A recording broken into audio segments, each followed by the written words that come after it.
আমাৰ আপোনালোকে নিশ্চয়কৈ গম পাইছে যে আমাৰ 4 জুনত আমাৰ কাউন্টিং প্ৰক্ৰিয়া আছে। আমাৰ এই যি লোকসভা ইলেকশ্যন ইতিমধ্যে আমাৰ পোল প্ৰক্ৰিয়া আমাৰ সমাপ্ত হৈছে।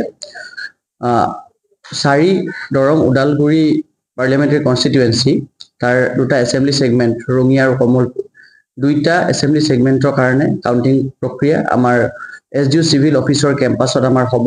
আমাৰ ছেকেণ্ড ফ্ল'ৰত অলৰেডি কাউন্টিং হল আমি প্ৰস্তুত কৰি উলিয়াইছো।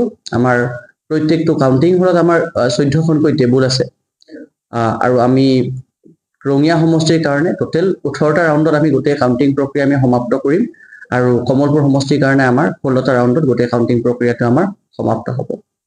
ৰাতিপুৱা আমাৰ 8 বজাৰ পৰা আমাৰ কাউন্টিং প্ৰক্ৰিয়া আৰম্ভ হ'ব।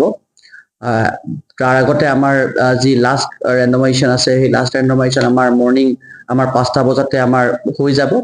আমাৰ কাউন্টিং যিখিনি অফিচিয়েলছ আছে কাউন্টিং অফিচিয়েলছসকলৰ ইতিমধ্যে ট্ৰেইনিং প্ৰক্ৰিয়া সমাপ্ত হৈ গৈছে। গোটেইখিনি কাউন্টিং অফিচিয়েলছে মানে আমাৰ যি কাউন্টিং ছুপাৰভাইজাৰ কাউন্টিং এছিষ্টেণ্ট আৰু মাইক্ৰ' অবজাৰ্ভাৰ আছে তেওঁলোকে ট্ৰেইনিংখিনি সুন্দৰকৈ কৰিছে আৰু আমি আশা কৰিছোঁ যে কাউন্টিঙৰ তেওঁলোকে সুন্দৰকৈ আমাৰ যি ইভিএমৰ পৰা যি আমাৰ ৰিজাল্ট তেওঁলোকে উলিওৱা যি প্ৰক্ৰিয়া আছে সেই প্ৰক্ৰিয়া তেওঁলোকে খুব সুকলমে তেওঁলোকে সম্পন্ন কৰিব পাৰিব। আমাৰ যিখিনি কাউন্টিং অফিচিয়েলছ আছে তেওঁলোকে আমাৰ মৰ্নিং 6টা বজাত আমাৰ কাউন্টিঙৰ তেওঁলোকক ৰিপৰ্ট কৰিবলৈ কোৱা হৈছে। আমাৰ ষ্ট্ৰং ৰুম আমি প্ৰায় ৰাতিপুৱা 7টা বজাত আমি খুলিম। আমাৰ আপোনালোকে জানে যে আমাৰ গ্ৰাউণ্ড ফ্ল'ৰত আমাৰ ষ্ট্ৰং ৰুমৰ অলৰেডি ষ্ট্ৰং ৰুম আছে ৰঙিয়া আৰু কমলপুৰ দুইটা সমষ্টিৰ কাৰণে। তাৰপিছত আমাৰ যিখিনি কাউন্টিং এজেণ্টখিনিও অলৰেডি তেওঁলোকে আমাৰ যিবিলাক কণ্টেষ্টিং কেণ্ডিডেট আছে তেওঁলোকে তেওঁলোকৰ কাউন্টিং এজেণ্টসমূহৰ নাম অলৰেডি আমাক ছাবমিট কৰিছে আৰু গোটেইখিনি কাউন্টিং এজেণ্টৰ কাৰণে আমাৰ যি আইডি কাৰ্ড অলৰেডি প্ৰস্তুত কৰি উলিওৱা হৈছে। গতিকে আমি আশা কৰিছোঁ যি আমাৰ কাউন্টিং প্ৰক্ৰিয়া খুব সুন্দৰভাৱে সম্পন্ন হৈ যাব। ছিকিউৰিটিৰ ফালৰ পৰা চাবলৈ গ'লে আমাৰ যি 3টা তৰফৰ পৰা আমাৰ ছিকিউৰিটি ব্যৱস্থা আমি কৰিব লাগে। প্ৰথম যিটো বেষ্টনী সেই প্ৰথম বেষ্টনীটো আমাৰ মূল ৰাস্তাৰ পৰা SDO অফিচলৈ যিটো সোমাই অহা যিখন গেট আছে তাতে আমি প্ৰথম যিটো আমাৰ বেষ্টনী তাৰ ব্যৱস্থা আমি কৰিছোঁ। যিটো 100 মিটাৰ পেৰিফেৰী আমাৰ তাত আমাৰ পেডিষ্ট্ৰিয়ান জোন হিচাপে আমাৰ ডিক্লেয়াৰ কৰা হ'ব। যিটো দ্বিতীয় তৰফটো আমাৰ যি SDO চিভিল অফিচৰ কেম্পাছৰ যিখন গেট তাতে আমি কৰিছোঁ আৰু যিটো থাৰ্ড বেষ্টনীটো আমাৰ কাউন্টিং হলৰ আমাৰ দৰ্জাতে আমাৰ থাৰ্ড বেষ্টনী থাকিব। যি ধৰণে ছিকিউৰিটি ব্যৱস্থা কৰিব লাগে ইতিমধ্যে আমাৰ আৰক্ষী অধীক্ষক কামৰূপে তেনেকুৱা ধৰণে ছিকিউৰিটিৰ ব্যৱস্থা আমাৰ ইতিমধ্যে কৰি দিছে। গতিকে আশা কৰিছোঁ যে আমাৰ যি 4 তাৰিখে হ'বলগীয়া যি আমাৰ কাউন্টিং প্ৰক্ৰিয়া সেই কাউন্টিং প্ৰক্ৰিয়া আমাৰ সুকলমে সম্পন্ন হৈ যাব।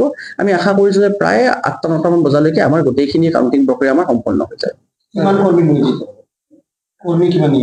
আমাৰ প্ৰত্যেকখন টেবুলৰ এগেইনষ্টত আমাৰ 3জনকৈ আমাৰ অফিচিয়েলছ থাকিব। আমাৰ কাউন্টিং ছুপাৰভাইজাৰ কাউন্টিং এছিষ্টেণ্ট আৰু আমাৰ মাইক্ৰ' অবজাৰ্ভাৰ প্ৰত্যেকটো হলত 42জনকৈ আমাৰ তেনেকুৱা কাউন্টিং অফিচিয়েলছ থাকিব। যেনেকে আমাৰ ইভিএম বিলাক কেতিয়াবা ডিষ্টাৰ্ব হৈ যায় এনেকুৱা এইটোতো কিবা চান্স থাকে নেকি যে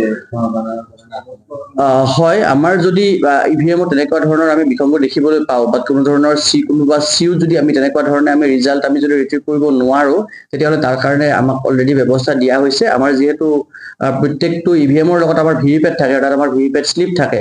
যদি আমি কিবা কাৰণত চিউৰ পৰা ৰিজাল্টটো আমি উলিয়াব নোৱাৰোঁ তেতিয়াহ'লে ভিভিপেট শ্লিপ গণনা কৰি আমি সেইসমূহ পলিং ষ্টেচনৰ ক্ষেত্ৰত আমি ভোট গণনাৰ ব্যৱস্থা কৰিম। আৰু কাৰোবাৰ কিবা আপত্তি থাকিলে পলিঙৰ কিবা হয় যদি কাৰোবাৰ কিবা তেনেকুৱা ধৰণৰ কাউন্টিং এজেণ্টৰ কিবা যদি অবজেকশ্যন থাকে তেতিয়াহ'লে তেওঁলোকে অবজেকশ্যন তেওঁলোকৰ দাখিল কৰিব পাৰিব আৰু অবজেকশ্যন দাখিল কৰাৰ ভিত্তিত তেওঁলোকে কি ভিত্তিত অবজেকশ্যনটো দিছে সেই কথাখিনি বিবেচনা কৰি আমাৰ যি কাউন্টিং হলত যি এছিষ্টেণ্ট ৰিটাৰ্ণিং অফিচাৰ থাকিব আমাৰ দুইটা হলত 2জন এছিষ্টেণ্ট ৰিটাৰ্ণিং অফিচাৰ থাকিব।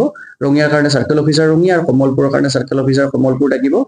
তেওঁলোকে আল্টিমেটলি ডিচিশ্যন ল'ব যে সেই পাৰ্টিকুলাৰ পলিং ষ্টেচনটোত ৰিকাউণ্টিঙৰ কিবা দৰকাৰ আছে নেকি এইখিনি সম্পৰ্কে ব্যৱস্থা লোৱা। দ্য নিউজলেণ্ডছ অবিৰত তথ্যানুসন্ধান আপোনাৰ সেৱাত খবৰ সন্ধান দ্য নিউজলেণ্ড।